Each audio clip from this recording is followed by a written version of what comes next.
আসসালামু আলাইকুম বন্ধুরা, আপনারা তো দেখতে পারতেছিলেন যে আওয়ামী লীগের কর্মীরা তারা বিভিন্ন ধরনের মিছিল দিতেছে। তো বন্ধুরা, গতকাল ইতালিতে ডক্টর ইউনূস গিয়েছেন, তো সেখানে এয়ারপোর্টের মধ্যে আওয়ামী লীগের কর্মীরা তারা বিভিন্ন নামে স্লোগান দেওয়া শুরু করে দিছে। তো বন্ধুরা, আপনারা তো এতক্ষণ শুনতেই পারতেছিলেন তাদের স্লোগানগুলো। এছাড়া তারা বিভিন্ন ধরনের বিভিন্ন নাম নিয়ে স্লোগান দেওয়া শুরু করে দিতেছে। তো ইতালির এয়ারপোর্টের মধ্যে এরকম হওয়ার কারণে সেখানে রোম পুলিশ তাদেরকে বাধা দেওয়া শুরু করে, কিন্তু তারা তা না মেনে তারা স্লোগান দেওয়া শুরু করে। বন্ধুরা, আপনারা ভিডিওটা শেষ পর্যন্ত দেখেন, তাহলে দেখতে পারবেন যে তারা কি কি করে।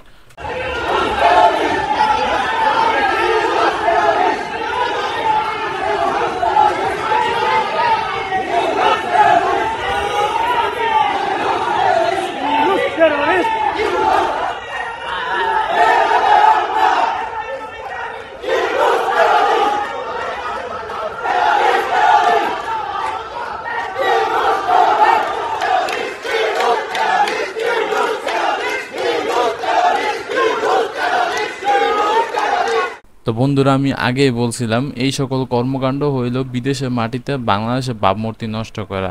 বাংলাদেশে বর্তমান রাজনীতি নিয়ে বর্তমানে আপনারা সবাই জানেন যে একটা স্বৈরাচারের পতন হয়েছে, যার কারণে তাদের কর্মীরা বিদেশের মাটিতে যারা এর বিপক্ষে ছিল, মানে স্বৈরাচারের বিপক্ষে ছিল, তাদের বিরুদ্ধে বিভিন্ন ধরনের বিভিন্ন ইস্যু সৃষ্টি করতেছে এবং বিদেশের মাটিতে তারা যা তা করতেছে। তো বন্ধুরা, এরকম হওয়া খুবই খারাপ একটা ব্যাপার। তো বন্ধুরা, আপনাদের এই বিষয় নিয়ে কি মত তা অবশ্যই জানাতে পারেন। বন্ধুরা, এই বিষয় নিয়ে আপনাদের মতামত কি তা অবশ্যই কমেন্ট বক্সে জানাবেন। বাংলাদেশের মধ্যে রাজনীতি নিয়ে অনেক ইস্যু সৃষ্টি হইতে পারে, কিন্তু এই ব্যাপারে নিয়ে বিদেশের মধ্যে এরকম বিক্ষোভ মিছিল করা বা আন্দোলন স্লোগান দেওয়া, এটা হলো বাংলাদেশের ভাবমূর্তি নষ্ট করার মতন।